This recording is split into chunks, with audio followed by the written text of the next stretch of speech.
Eric Haddad, bonjour. Bonjour. Et merci d'être avec nous ce matin. La vie est difficile pour les élus locaux en ce moment. L'affaire du maire de Saint-Brévin, démissionnaire après avoir été harcelé, menacé, a braqué les feux sur ce qu'est la vie quotidienne des maires. Ma carrière politique s'arrête ici. Que vous inspire ce naufrage démocratique en fait, un maire menacé et découragé? D'abord, c'est très triste et on est très nombreux à lui apporter notre soutien. Et tant mieux, j'ai vu que non seulement la classe politique, mais plus généralement l'opinion publique s'était mobilisée, en tout cas symboliquement, et vous en parlez encore ce matin. Donc ça veut dire que ça a provoqué un certain émoi, et tant mieux. Il y a une forme de sursaut parce qu'on peut pas laisser les choses dériver comme cela. Plus 32% d'agressions contre les élus entre 2021 et 2022.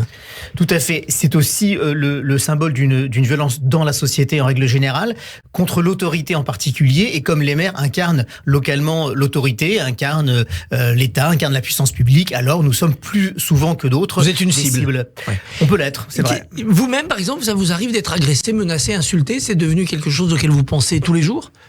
Non, heureusement, il ne faut pas y penser tous les jours, sinon on serait vite découragé. Ça m'est arrivé, moi, plutôt pendant la dernière campagne électorale des municipales, où les choses étaient très dures, tendu. parce que c'était la fin d'un système, le début d'un autre. C'était un peu fratricide comme ambiance. Tout à fait, il y avait eu des démissions de maires avant moi, et tout ça a créé un climat assez difficile, et j'ai eu le droit à des pneus crevés, à mon véhicule abîmé. On a de temps en temps le droit encore à des tags pas très sympathiques, mais les choses sont beaucoup retombées depuis. Et puis, Sarcelles, il y a aussi une ambiance particulière qu'on a non seulement pacifiée, mais aussi où on passe des messages fraternels. Donc il reste quelques poches comme ça de gens qui peuvent déraper, mais globalement on a un débat démocratique qui est assaini. Le gouvernement réagit, il veut faire passer de 3 ans à 7 ans de prison les peines en cas d'agression contre un élu, jusqu'à 100 000 € d'amende. Ça va dans le bon sens ou ça n'arrêtera jamais les fous ou ceux qui sont vraiment déterminés?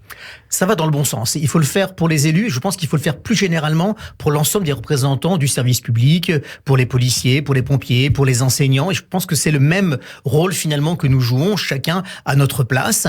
Et puis ça, c'est un volet. L'autre volet, il faut aussi que la France, que notre société croit en elle-même. On peut pas avoir une société apaisée en étant anxiogène en même temps. On ne peut pas avoir un débat démocratique qui aujourd'hui ne se fait pas dans de bonnes conditions, gouverner à coup de 49-3, avoir des extrêmes qui montent. Tout ça participe au pourrissement de l'ambiance générale. Et donc, il faut aussi avoir une société, avoir des élus qui soient à la fois ambitieux pour leur pays, mais qui aient aussi un projet égalitaire et qui soient aussi responsables. Je pense que le principal est là, même si évidemment, il faut aussi durcir les sanctions contre les fauteurs de troubles. Et est-ce qu'il y a une responsabilité des élus nationaux, c'est-à-dire médiatisés, dans leurs propos? On voit beaucoup à l'Assemblée nationale d'invectives, de mots très durs, de gestes symboles très forts.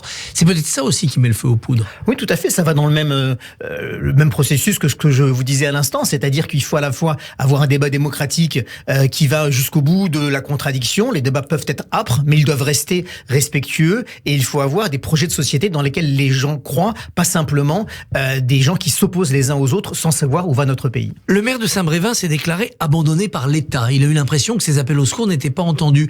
C'est votre sentiment aussi? Vous avez l'impression que l'État, la préfecture, c'est une machine lointaine et inefficace? Alors pas chez moi. Chacun vit la réalité qu'il a sur le terrain, donc je le respecte parfaitement et je compatis même pour mon collègue Yannick Morez. Mais moi, je dois témoigner ici qu'à la fois le commissaire de Sarcelles, le sous-préfet et le préfet ont non seulement une attention très particulière sur la ville, parce qu'ils savent que Sarcelles est une ville symbolique et que si les choses se passent bien à Sarcelles, c'est un bon signe démocratique, je crois, pour la France, et y compris avec moi-même, ils sont non seulement d'une courtoisie, d'une amabilité, mais aussi d'un soutien sans faille. Il y a peut-être une différence entre l'urbain et le rural, de ce côté-là. Il y a peut-être aussi la rançon du fait d'avoir tant de communes en France, dont beaucoup de toutes petites. Oui, aussi, certainement. C'est quand même 15 000 habitants, hein, Saint-Brévin. Oui. Les Pins, c'est pas un village. Non, c'est mais pas un beaucoup de village. maires ruraux sont en grand désarroi. Oui, c'est juste. Je pense que l'urbanité, contrairement à ce que l'on peut croire, a tendance à plutôt rassembler les gens, à les aider à vivre ensemble et à faire baisser les tensions. On peut avoir des tensions du quotidien. Là, je suis venu en transport ce matin. C'est vrai que c'est pas simple dans le tramway, le RER, d'être un peu serré comme ça. Mais à côté de ça, on a aussi des gens qui apprennent à vivre ensemble dans l'altérité, et que ça, c'est aussi quelque chose de plutôt favorable pour éviter des crises, notamment vis-à-vis des élus. Alors à Saint-Brévin, une des données particulières, c'est que c'est l'extrême droite qui a durci le climat politique autour de l'installation d'un centre d'accueil des demandeurs d'asile. On a vu à Annecy une manifestation ces derniers jours ultranationaliste avec défilé au flambeau. On l'avait vu à Paris. À Sarcelles, vous sentez revenir cette menace dite d'ultra-droite ? Franchement, non. Je pense que il s'attaque à certaines communes peut-être qu'ils veulent défendre en particulier. Ça dépend de l'implantation aussi locale, je pense, de l'extrême droite. À Sarcelles, elle est très peu présente et donc on n'a absolument pas ce type de phénomène et sincèrement, je pense qu'il serait pas très bien accueilli et il serait pas en nombre supérieur au reste de la population. Donc je pense qu'il essaye même pas de s'attaquer à nos villes et tant mieux. Et quand on voit dans l'autre sens Emmanuel Macron grimé en Hitler sur des affiches sauvages à Avignon avec 49.3 en guise de moustache, ça donne quel signe sur la société? Confusion générale? Absolument, totalement condamnable. Moi, je suis fermement opposé à la réforme des retraites, mais rajouter 2 ans de travail aux gens, ça n'a rien à voir avec déporter 6 millions de personnes et les exterminer, ça n'a rien à voir avec déclencher une guerre qui fait 20 millions de morts. Il faut absolument remettre le débat à sa place et recréer du cadre républicain. Donc il faut aussi que les élus passent des messages extrêmement clairs. Donc le mien est parfaitement limpide là-dessus, condamnation totale. Je combats la politique d'Emmanuel Macron, mais jamais je ne le comparais à Hitler. Comment va la communauté juive de Sarcelles? Est-ce qu'elle est plus inquiète qu'avant? Est-ce qu'elle traverse une période au contraire où elle se sent moins menacée? Alors je dirais qu'elle est moins inquiète qu'il y a quelques années, même si le climat est anxiogène pour tout le monde. Donc quand il est pour tout le monde, il est aussi pour la communauté juive. Mais je vous donne un exemple. Il y avait la semaine dernière la grande parade de l'Akba Omer. Vous connaissez l'Akba Omer, Christophe Barbier? Non. Ben écoutez, ils vont finir de vous former sur il reste encore des cases à cocher. Seulement, ça vous fera une chronique aussi, Madame Barour, la prochaine fois. Une grande parade festive organisée par la communauté Lubavitch. C'est 33 jours après la Pâque juive. Il y avait 2000 personnes dans les rues de Sarcelles qui faisaient la fête, beaucoup d'enfants. Il n'y avait même pas un regard malaisant. Ça s'est passé dans un calme et une sympathie absolue. Ça rend très optimiste quand même. Et ça rend optimiste absolument de voir ça. Et c'est vrai qu'on a comme ça des communautés, mais aussi des acteurs associatifs qui organisent régulièrement des événements festifs à Sarcelles et ça donne aussi du baume au cœur, ça donne aussi de l'espoir aux gens parce qu'à côté de ça, on est dans les 15 villes les plus pauvres de l'Île-de-France et donc il faut qu'il y ait une chaleur humaine qui vienne compenser cela. Alors, vous le disiez, ville qui a des difficultés économiques aussi, Emmanuel Macron a promis dans l'opinion une nouvelle étape de décentralisation. Alors un maire comme vous, quand il entend ça, il a envie de demander quoi? Quel pouvoir supplémentaire? Sincèrement, moi je demande aucun pouvoir supplémentaire, je pense qu'on en a déjà beaucoup, il faut bien les exercer. Ouais. Ce dont j'ai besoin, c'est que l'État assure lui-même ses propres prérogatives correctement. On se parlait des préfets tout à l'heure. Moi, j'ai la chance de travailler avec des gens qui font très bien leur travail. C'est pas forcément le cas partout, puisqu'on a bien vu ce qu'a dit notre collègue Yannick Morez. Et plus généralement, on a besoin d'avoir des politiques publiques qui soient bien conduites, que l'on ait, nous, les moyens, qu'on soit accompagnés par l'État dans nos projets. C'est ça dont j'ai besoin aujourd'hui. Mais pour l'instant, à mon niveau, dans notre ville, les choses se passent plutôt bien dans le partenariat, y compris avec l'État. Là, on a engagé depuis quelques années un très grand programme de rénovation du grand ensemble de Sarcelles, celui qui a été construit du milieu des années 50 au milieu des années 70. Et on a un demi-milliard pour le rénover dans les 7-8 ans qui viennent. Je considère que ce travail-là de partenariat, il se déroule bien chez nous. Et il faut que ça se passe comme ça partout. Si chacun joue son rôle à la place dans laquelle il est, on a, à mon sens, en tout cas, de mon point de vue, pas besoin d'une étape supplémentaire de décentralisation. L'un des défis pour un maire en zone extrêmement urbaine, c'est la sécurité. Lundi, un homme a été poignardé à Sarcelles. En décembre, il y avait eu un adolescent aussi qui avait reçu un coup de couteau. Comment vous vivez cette insécurité au jour le jour? Vous dites que c'est une fatalité, il y a des faits divers et des rixes partout, où on peut continuer à sécuriser mieux ces ensembles-là? Alors, les deux sont vrais. À la fois, le risque zéro n'existe jamais. Ce qu'il faut voir, c'est le travail qu'on est capable de mener. Et puis, ce qu'il faut voir aussi, c'est comment les choses évoluent tendanciellement. La délinquance a tendance à baisser. Elle reste trop haute, mais elle a tendance à baisser. Sarcelles, je vous le disais, est dans les 15 villes les plus pauvres d'Île-de-France. Quand il y a eu un classement fait par les collègues du Parisien sur le degré d'insécurité, Sarcelles n'était que 46e dans l'Île-de-France. Pauvreté veut pas dire insécurité.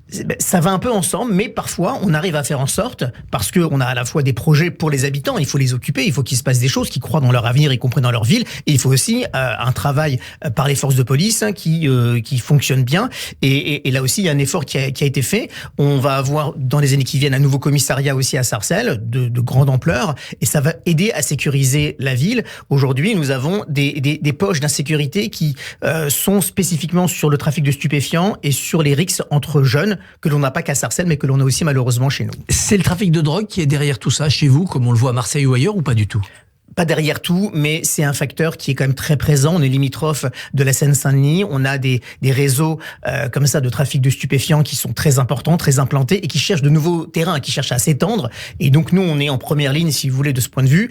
Et donc il y a une vraie vigilance à avoir pour faire reculer ce trafic qui amène une grande partie de l'insécurité. Comment va le Parti socialiste depuis son dernier congrès houleux qui a été un peu schismatique? Comment vous le vivez-vous?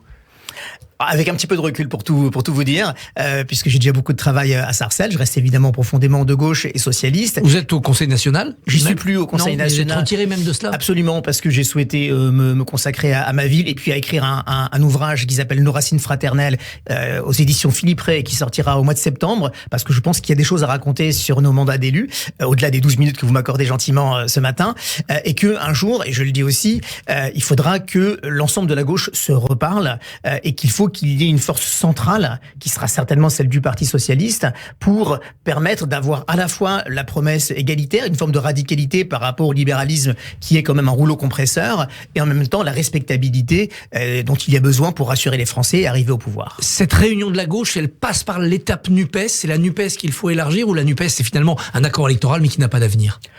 C'est un accord électoral. Est-ce qu'il a un avenir ou pas? Je ne sais pas. Enfin, je pense qu'il faut consolider ces bases-là. Élargir, je suis pas sûr que ça rassemble tout le monde. En revanche, consolider d'un côté et avoir une force centrale qui rassemble à la fois les gens qui sont au sein de la NUP et aussi une partie de la gauche qui ne s'y reconnaît pas, c'est à mon sens le bon chemin à suivre. Et ça peut commencer par des listes européennes ou européennes séparées, Verts, LFI, PS séparées? C'est possible. Il faut que tout ça se discute, se discute maintenant jusqu'à, donc c'est dans un an, donc il y a encore quelques mois de discussion pour aller aux européennes ensemble. Il faut aussi qu'il y ait un projet partagé. Et c'est pas le cas sur l'Europe. Vision. Non, c'est pas le cas sur l'Europe avec LFI en particulier. Donc si c'est un candidat ou une candidate LFI qui est en tête, qui tire cette liste-là, je la soutiendrai pas. Si c'est d'autres candidats, si c'est un socialiste, peut-être un écologiste, parce que les écologistes ont une vision sur l'Europe qui est proche de celle des socialistes, les choses peuvent se discuter. Eh bien, Patrick Haddad, vous reviendrez en septembre pour parler de nos racines fraternelles. Avec grand plaisir. Merci Christophe. Merci et bonne journée. Merci. Merci messieurs. Patrick Haddad, on retiendra beaucoup de choses, mais une phrase: si les choses se passent bien à Sarcelles, c'est un bon signe pour la France.